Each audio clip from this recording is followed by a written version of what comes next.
بسم اللہ الرحمن الرحیم۔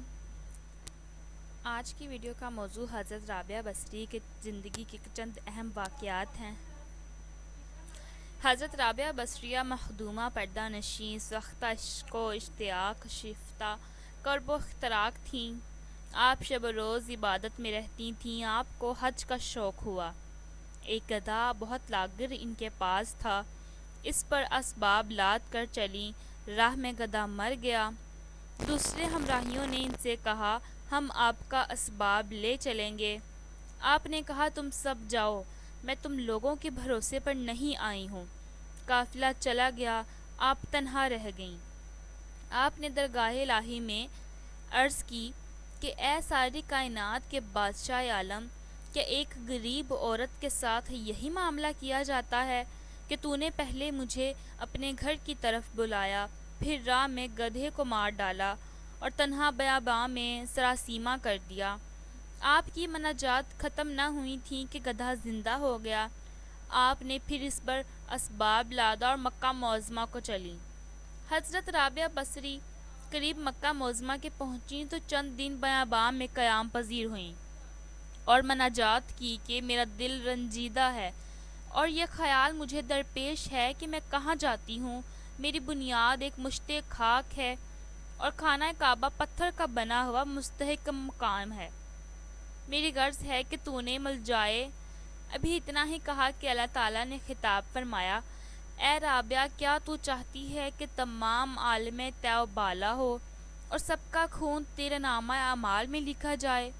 کیا تو نے نہیں سنا کہ موسیٰ نے دیدار کی آرزو کی، ہم نے اپنی تجلی کوہ طور پر ڈالی، جس کا اثر یہ ہوا کہ تمام پہاڑ ٹکڑے ٹکڑے ہو گیا۔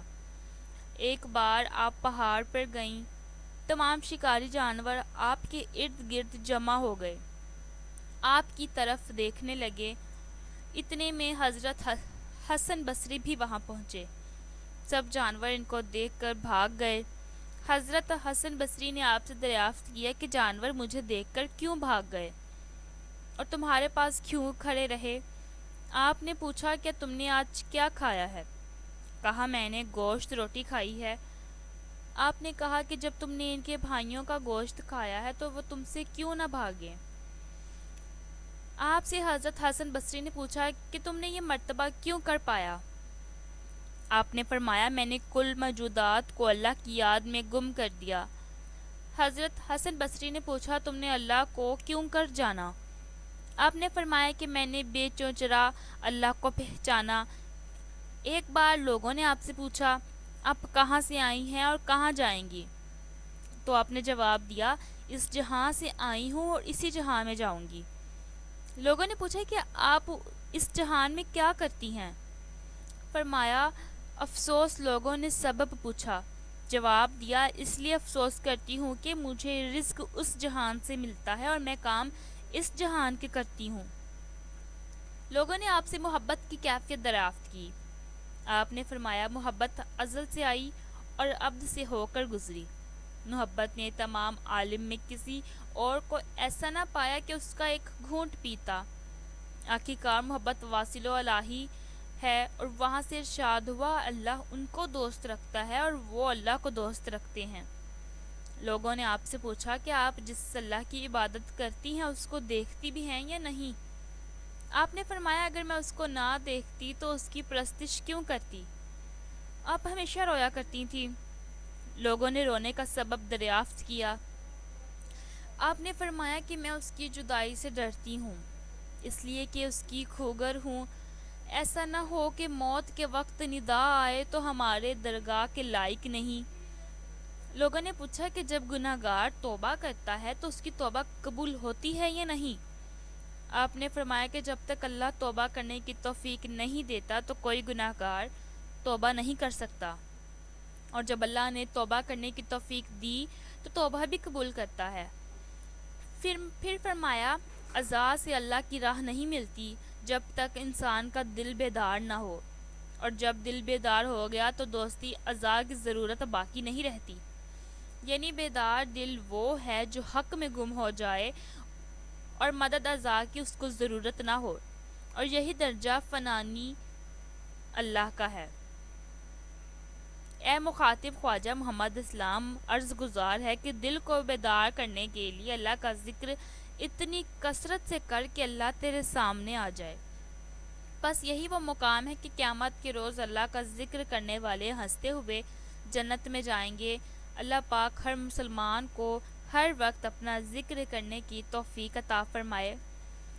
آپ نے فرمایا کہ صرف زبان سے استغفار کرنا جھوٹوں کا کام ہے، اور اگر خود بینی کے ساتھ ہم توبہ کریں تو دوسری توبہ کی محتاجگی باقی رہ جاتی ہے۔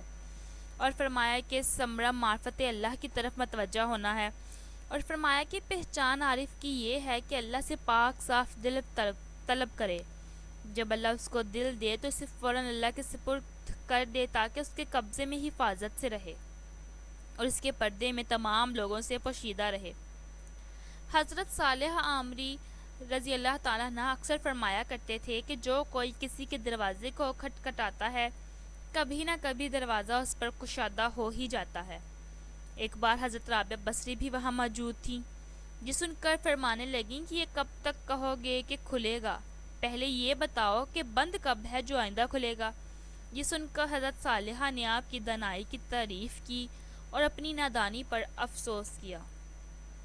ایک بار آپ نے ایک شخص کو ہائے غم کہتے دیکھا۔ آپ نے فرمایا ہائے غم نہ کہہ، بلکہ ہائے بے غمی پکار، کیونکہ غم کا خاصہ ہے کہ جس کے پاس یہ ہوتا ہے اس سے سانس تک تو لی نہیں جاتی، بات کرنا تو امر محال ہے۔ ایک شخص کو آپ نے سر پر پٹی باندھے دیکھا۔ اس سے پوچھا کہ پٹی تو نے کیوں باندھی ہے؟ اس نے کہا کہ میرے سر میں درد ہے۔ آپ نے پوچھا تیری عمر کیا ہوگی؟ اس نے کہا 30 برس کا ہوں۔ آپ نے پوچھا کہ اتنے زمانے تک تو بیمار رہا یا تندرست؟ اس نے جواب دیا کہ تندرست رہا ہوں۔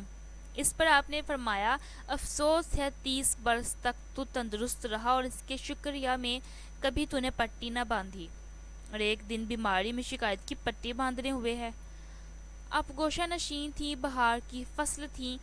آپ کی خادمہ نے کہا کہ ذرا باہر تشریف لا کر صناعی کی صنعت ملاحظہ فرمائیے کہ اس نے کیا کیا صناعی کی ہے۔ آپ نے فرمایا کہ تو بھی گوشہ نشینی اختیار کر تاکہ خود ثانیہ تجھے دکھائی دے۔ میرا کام صناعی کا دیکھنا ہے، میں صنعت دیکھ کر کیا کروں گی؟ ایک بار آپ نے 7 شبانہ روزہ رکھا اور شب کو متعلق استراحت نہ فرمائی۔ 8ویں دن تک بھوک نے غلبہ کیا اور نفس فریاد کر کے کہنے لگا کہ کب تک آپ مجھ کو رنج اور غم تکلیف میں رکھیں گی؟ اسی وقت ایک شخص آیا اور ایک پیالہ جس میں کوئی چیز کھانے کی تھی آپ کو دیا۔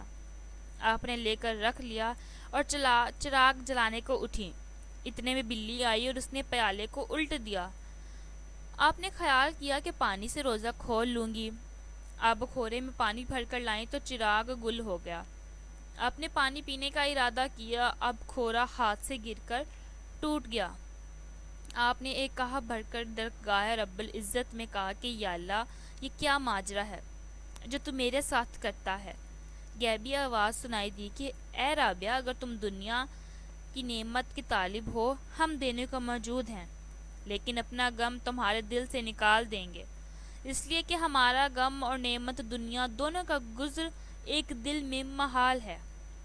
اے رابعہ، تمہارا بھی ایک مراد ہے اور ہمارا بھی ایک ہی مراد ہے، لیکن ہماری اور تمہاری دونوں مرادیں جمع نہیں ہو سکتی۔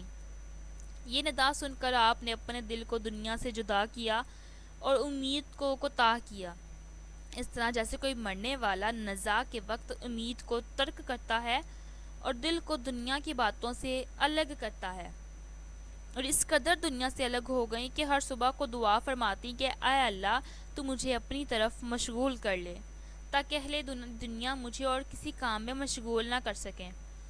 آپ ہمیشہ رویا کرتی تھیں۔ لوگوں نے بظاہر پوچھا آپ کو کوئی بیماری معلوم نہیں ہوتی، پھر کیا سبب ہے جو آپ اس طرح رویا کرتی ہیں؟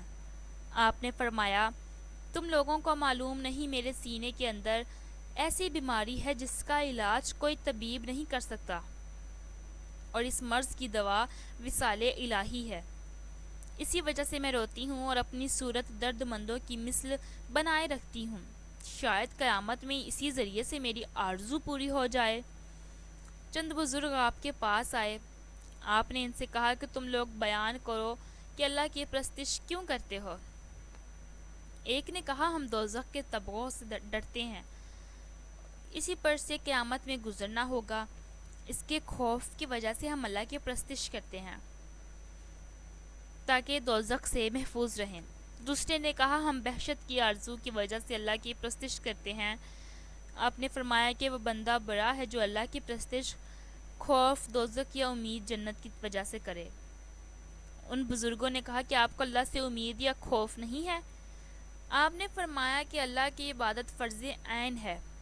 پھر فرمایا اگر اللہ وحشت اور دوزخ نہ پیدا کرتا تو کیا اس کے بندے اس کی عبادت نہ کرتے؟ اللہ کی پرستش بے واسطہ کرنا چاہیے۔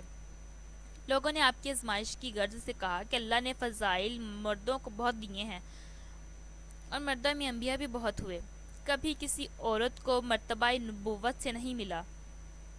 آپ کو رتبہ ولایت نہیں مل سکتا، پھر بناوٹ کرنے سے کیا فائدہ؟ آپ نے کہا تمہارا قول درست ہے، لیکن یہ بتاؤ کہ دنیا میں آج تک کسی عورت نے بھی سوا مرد کے خدائی کا دعویٰ کیا ہے، یا کوئی عورت بھی مخنث ہوئی ہے؟ حالانکہ ہزاروں مرد مخنث ہوئے ہیں۔ ایک بار آپ علیل ہوئیں، لوگوں نے علالت کا سبب پوچھا، آپ نے کہا میرے دل کو وحشت کی طرف توجہ ہوئی تو اللہ تعالیٰ مجھ پر خفا ہوا، اس کا عتاب میری علالت کا باعث ہے۔ حضرت حسن بصری اور حضرت مالک بن دینار اور حضرت شفیق بلخی اور حضرت رابعہ بصری کے ہاں موجود تھے اور صدق کی بابت آپس میں تذکرہ ہو رہا تھا۔ حضرت حسن بصری نے کہا وہ شخص اپنے دعوے میں صادق نہیں ہے جسے اس کا مالک مارے اور وہ صبر نہ کرے۔ حضرت رابعہ بصری نے اس قول سے خود ہی کی بو آتی ہے۔ پھر شفیق بلخی نے فرمایا وہ شخص اپنے دعوے میں صادق نہیں جسے اس کا مالک مارے اور وہ شکر نہ کرے۔ حضرت رابعہ نے فرمایا اس سے بہتر تعریف صادق ہی ہونی چاہیے۔ پھر حضرت مالک بن دینار نے فرمایا وہ شخص اپنے دعوے میں صادق نہیں ہے جسے اس کا مالک مارے اور وہ اس سے لذت حاصل نہ کرے۔ حضرت رابعہ نے فرمایا یہی فرمایا کہ اس سے بہتر تعریف صادق ہی ہونی چاہیے۔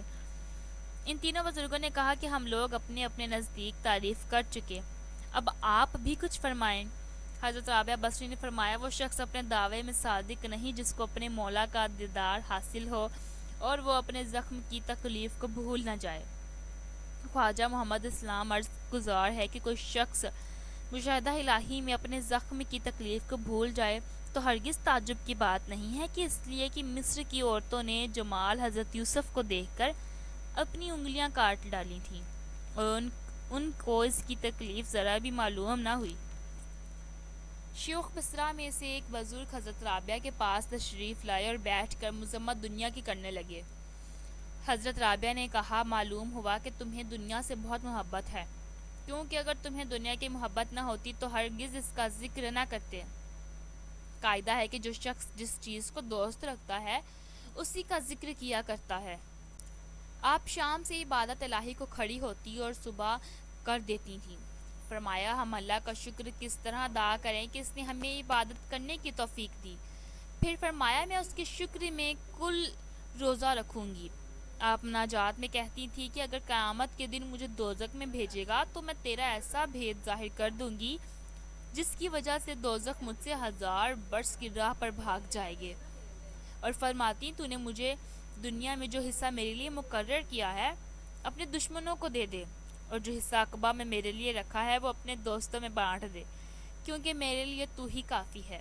اور فرمایا میں دوزخ کے خوف سے تیری عبادت کروں تو مجھے دوزخ میں جلا، اور اگر جنت کی آرزو کی وجہ سے عبادت کروں تو جنت مجھ پر حرام کر، اور اگر تجھ کو تجھ سے چاہوں تو اپنا جمال مجھے نصیب کر۔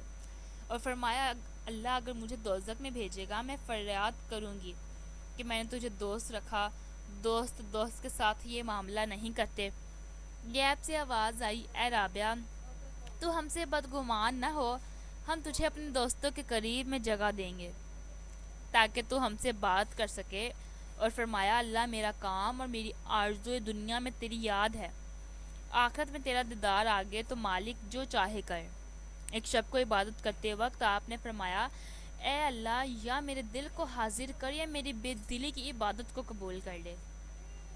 جب آپ کی وفات کا زمانہ قریب ہوا، جو مشائخ آپ کے قریب تھے ان سے آپ نے فرمایا تم لوگ اٹھ جاؤ اور فرشتوں کے واسطے جگہ خالی کر دو۔